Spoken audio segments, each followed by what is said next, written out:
কলকাতার নতুন সিনেমা লহ গৌরাঙ্গের নামরে শুভশ্রী অভিনীত ছবিটি নির্মাণ করেছেন সৃজিত মুখোপাধ্যায়। আগামী 25 ডিসেম্বর প্রেক্ষাগৃহে মুক্তি পাচ্ছে ছবিটি। এতে আরও অভিনয় করবেন যিশু সেনগুপ্ত, পরমব্রত চট্টোপাধ্যায়, পাওলি দাম, প্রিয়াঙ্কা সরকার সহ আরও অনেকে। নতুন খবর হলো এবার প্রকাশ পেল ছবিটির নতুন গান দেখো দেখো কানাইয়ে। এর মধ্যে গানটিতে শুভশ্রীর লুক মুগ্ধ করেছে দর্শককে। গানটি গেয়েছেন জয়তী চক্রবর্তী। সো ভিউয়ার্স, এবার দেখে নেব আজকের শোবিজ এক্সট্রা স্টোরি। দেখো দেখো কানাইয়ে। টলিউডের নতুন ছবি লহ গৌরাঙ্গের নামরে। এই ছবিতে 3টি সময়কালকে তুলে ধরা হবে বলে জানিয়েছেন নির্মাতা নিজেই।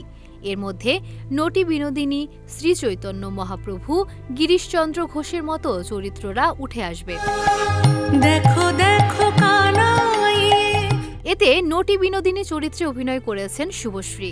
সম্প্রতি প্রকাশ পেয়েছে ছবিটির নতুন গান দেখো দেখো কানাইয়ে। গানটি গেয়েছেন জয়তী চক্রবর্তী। এদিকে গানটিতে শুভশ্রীর লুক মুগ্ধ করেছে দর্শককে। ছবিটিতে একজন সুপারস্টার ও আরেকজন পরিচালকের মধ্যে সম্পর্কের কথাও উঠে আসবে। এখনকার সময় থেকে শুরু করে 90-এর দশকের মতো সময়কালও উঠে আসবে। শ্রী চৈতন্যের সময়কালও উঠে আসবে এই ছবিতে। এই ছবির সবচেয়ে বড় চমক অবশ্যই চৈতন্যদেবের চরিত্র। এই চরিত্রে দেখা যাবে ছোট পর্দার জনপ্রিয় অভিনেতা দিব্যজ্যোতি দত্তকে। দিব্যজ্যোতিকে পরিচালক ওজন কমাতে বলেছিলেন এই ছবিটির জন্য। এই ছবির হাত ধরেই বড় পর্দায় পা রাখছেন দিব্যজ্যোতি।